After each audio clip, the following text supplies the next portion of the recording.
Ladies and gentlemen, a warm welcome to our very special conversation on Iran. It's my great pleasure to welcome His Excellency, Foreign Minister of the Islamic Republic of Iran, His Excellency Javad Zarif. Minister, a warm welcome. Thank you very much. Good to be with you. Thank you, sir. And before we will start, Excellency, allow me to share our condolence with the recent death of your former President Rafsanjani. And as we all know, he was highly praised from many Iranians, but from people across the world, for his efforts to restore Iran in 1980. Excellency, in a few months, you will have elections in Iran. And what does this election mean for Iran's trajectory, as well as for the global community gathered here with us in Davos? Well, first of all, let me thank you for your expressions of sympathy. We have indeed lost a great leader, and the world has lost a great voice for reason and for rationality. And I think he will be seriously missed. As for our election, it's too early to say. The dynamics of domestic politics in Iran are rather interesting. We do not allow actual campaigning to start before April in a vain hope of preventing a long political year. But we have already started the political year last year with the parliamentary election and this year with the presidential election. We believe what is important is for the Iranian people to have the possibility of choosing their future. And I believe that would be very much important for the region and the world. Iran's policy, nevertheless, on the international scene will see a continuity regardless of the outcome of the election, and that is Iran, because of its geographic location, is interested in stability and tranquility in the region. And I believe that is an element in our policy that will continue, regardless of who is elected. Thank you, Minister. Before we move to the foreign policy questions, allow me one last domestic question.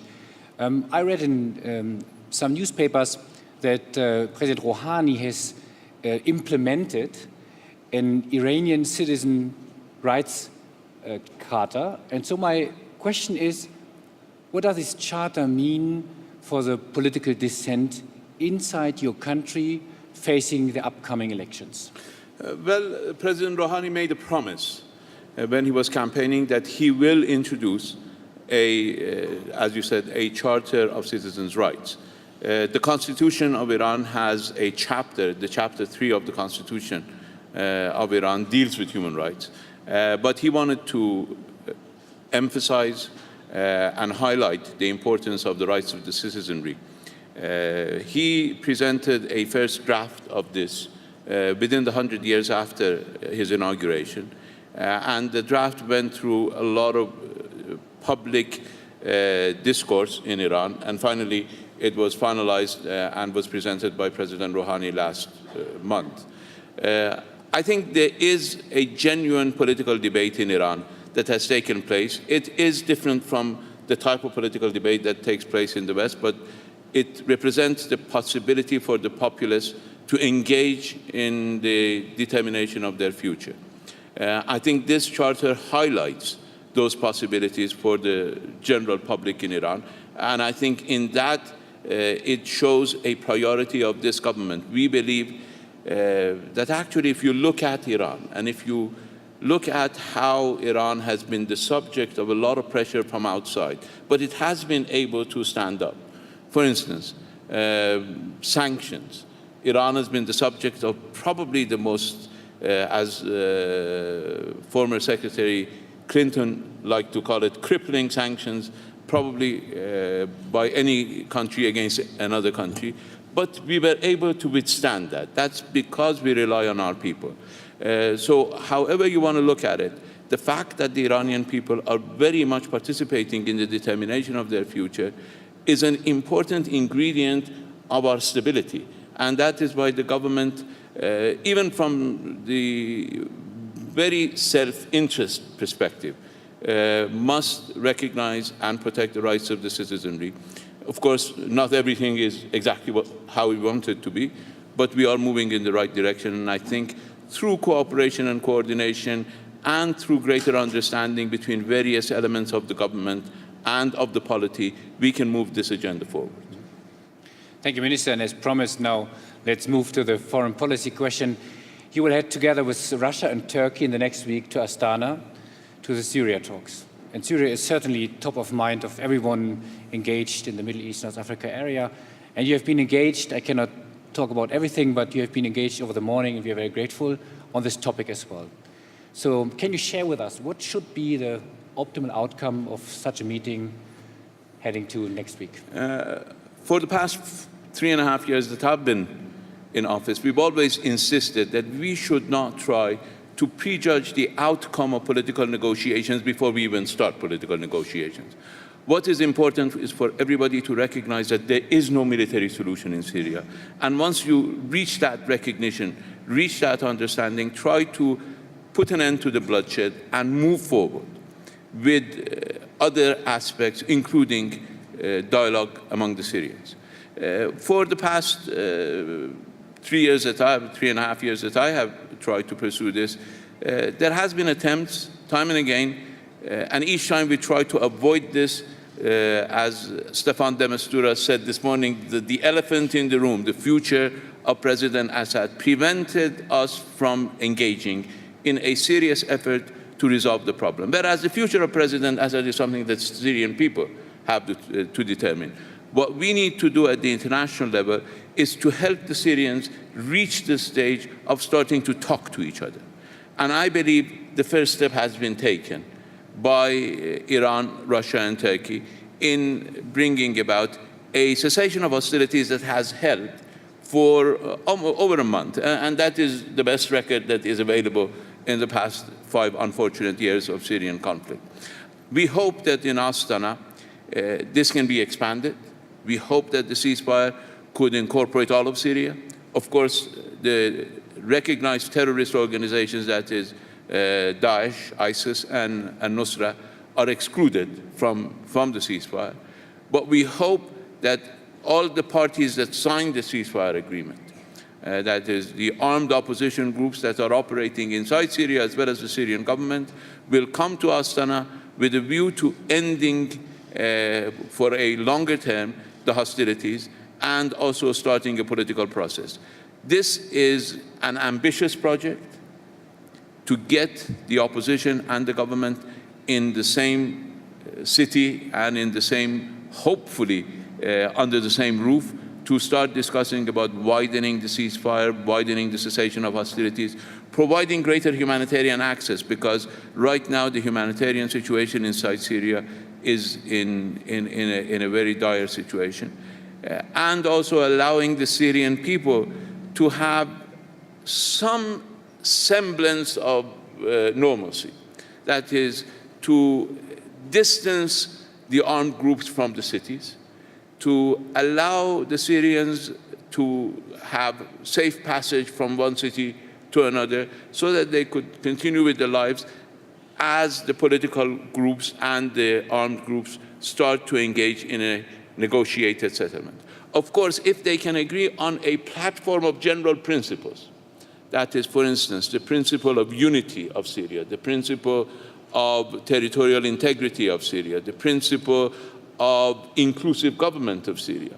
If they can start by agreeing on these principles, then they have taken another important step. But we have to be modest in our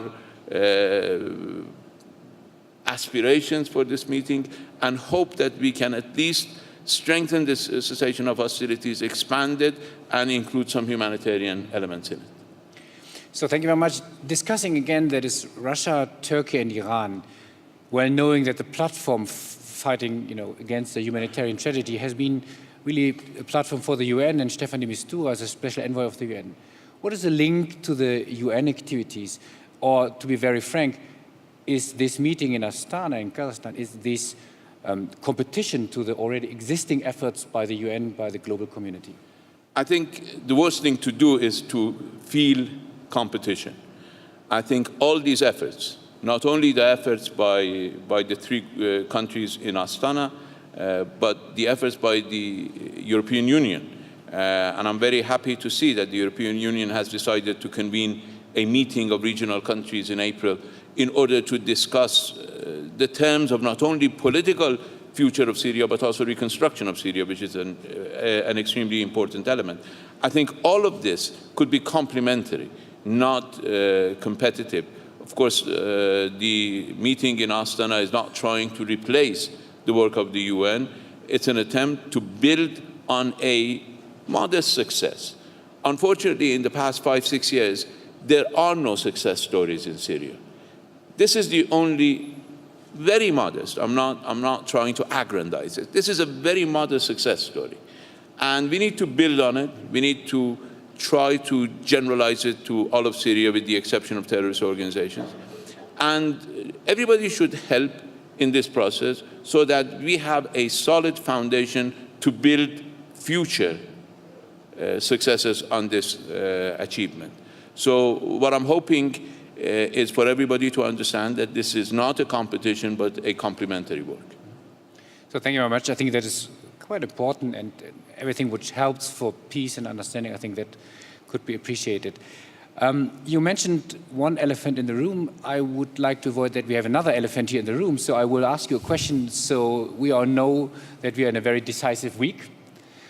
And given the inauguration of the now elected President Trump on Friday. And so allow me to ask you a quick question. Can you tell us here one upside and one downside of the new incoming administration from your point of view in the US? Well, having watched US politics for close to 40 years now, as a student of international relations in the US and an observer from Iran, I believe that we need to wait for the administration to take office before we start passing judgments. Of course, we have very fundamental differences with the United States. We tried to resolve one issue, and that was not just with the United States, but with the United States and 5 other countries and the European Union. And that has been working, at least from our side, pretty well. And we have seen even the Obama administration not being very forthcoming from our perspective in implementing its side of the bargain. So I believe that the jury is still, the jury has not even yet convened. So we will have to wait and see what President-elect Trump, once inaugurated, will try to pursue as his policies. So I'll reserve my judgment as on the positive and the negative side. From the perspective of the Iranian people, the policies of the United States have never been positive. So from a chief diplomat of a country, so we certainly accept that very diplomatic answer. Actually, but what we have seen already or listened to was, I think, in a very impressive, remarkable speech by the Chinese president yesterday here on this stage, maybe even historic. And without talking about of the detailed content, my question is, well knowing that you have recently signed an agreement on the military security issues together with China, with other countries as well, India, your engagement in Syria with Turkey and Russia, do you see a shift in the question of global alliance and global geopolitical approaches by your country outreaching in the region as well as globally? I think the nature of the global environment has changed. The transitional phase in international politics has brought new realities to the forefront. The most important one is that states no longer monopolize the global scene. Not only private corporations, who are very well represented here, have a great impact on the world scene, but even non-state actors. Look at the impact of Al-Qaeda, ISIS, Al-Nusra, other non-state actors, even in the security field. So we're living in an entirely different global environment, where patterns of alliance as they existed in the past no longer apply. You cannot have success at the expense of failure of others. And the recognition of this fact is very important for everybody. We cannot have security where others are insecure. And that is why we believe that our foreign policy has to be multidimensional and not a single-dimensional. China and Russia and India remain our important partners. They have been with us during our difficult times. But we are interested in expanding our relations with the EU. We're interested in expanding our traditionally good relations with the rest of Asia, with Japan, with Korea. And we're open to economic relations even with the United States. So while we have our political differences with the United States, we're not close to economic relations, as the deal that we signed with Boeing indicates. Two very major deals that Iran signed recently, one with Airbus and one with Boeing, indicates that in our approach to global community, we have an open mind. And that is how we want to move forward. With China, we have a multifaceted relationship. China is our biggest trading partner. We have had good security understanding.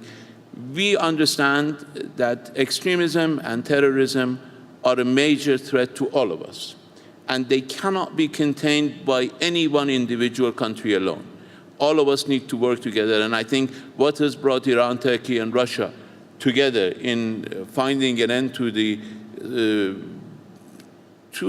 catastrophe in Syria is the recognition of the fact that terrorist, extremist, violence, and security recognize no borders. And we need to work together, and that is the cornerstone of our policy. So the issue in global cooperation, that is the spirit exactly of the World Economic Forum, to offer a platform, particularly in the geopolitical area, to come together. And it's almost my last question, Excellency. Last year we have been, here at the same place, and there was some recent discussion with the Kingdom of Saudi Arabia. And my question is, bringing this all together, what we just discussed, the outreach, the global responsibility, the partnership with other countries in the region and beyond, as well as the Syria topic we just touched on. My question is, will particularly this change maybe your relationship to the Kingdom of Saudi Arabia? Well, I do not see any reason Iran and Saudi Arabia should have hostile policies towards each other.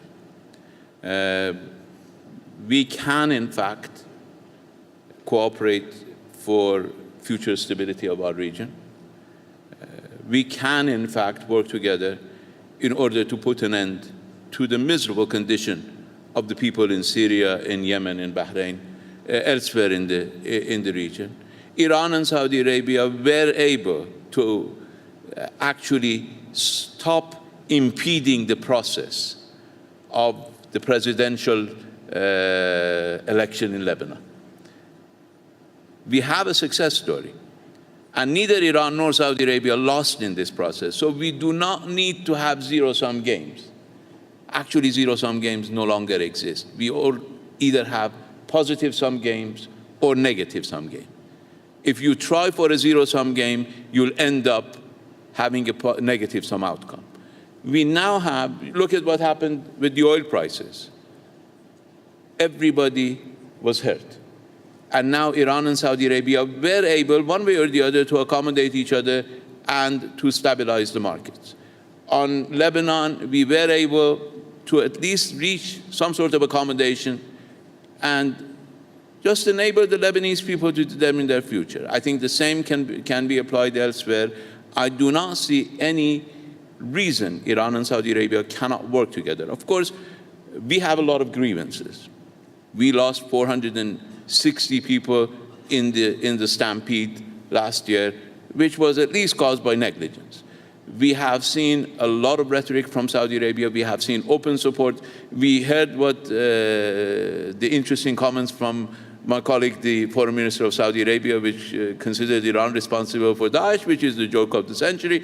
But we have heard this type of statements coming from Saudi Arabia. I think it doesn't help.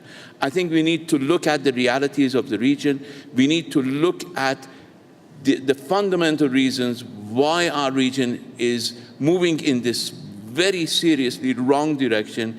And we need to understand that nobody can derive any benefits, even temporary benefits, from supporting extremism and terrorism and sectarianism.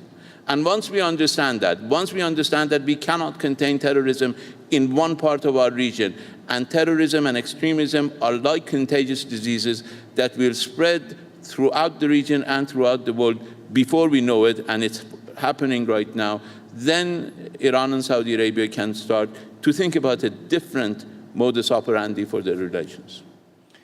Thank you very much. I think we are here in Switzerland, which is impartial ground. I think that is a good beginning to take this as an optimistic note, that there is an opportunity to come together and to talk even in challenging circumstances about the so relevant question of peace. Excellency, what I mentioned, so it's already my last question, because what you may not know, His Excellency walked an extra mile, literally, to come here to our meeting, because he's heading to a very important other meeting in Malaysia, if I can mention this, and maybe we can share what the purpose of the meeting is, and before we can say that and conclude this today's session. Well, the unfortunate situation is that in Myanmar, we have the plight of the Rohingya Muslims who need greater international attention. They're in dire shape, and basically nobody is paying enough attention to the fact that this group of people are suffering. Now, the OIC, the Organization of Islamic Cooperation, has a special ministerial meeting in Kuala Lumpur tomorrow, and I have to rush to the airport in order to get there in time, dealing with the case of the Rohingya Muslims in Myanmar. And I hope that the rest of the international community also pays greater attention to this tragedy that is unfolding in Myanmar. Excellency, thank you very much. So we can see it's all around the big question of peace and understanding. So you are on your way. Again, thank you very much for being here today to make it happen. Thank you very much for the insights or knowledge, even if it was very fast and quick in a short time. And wish you a great trip and particularly great success. Thank you. Thank you for your attention.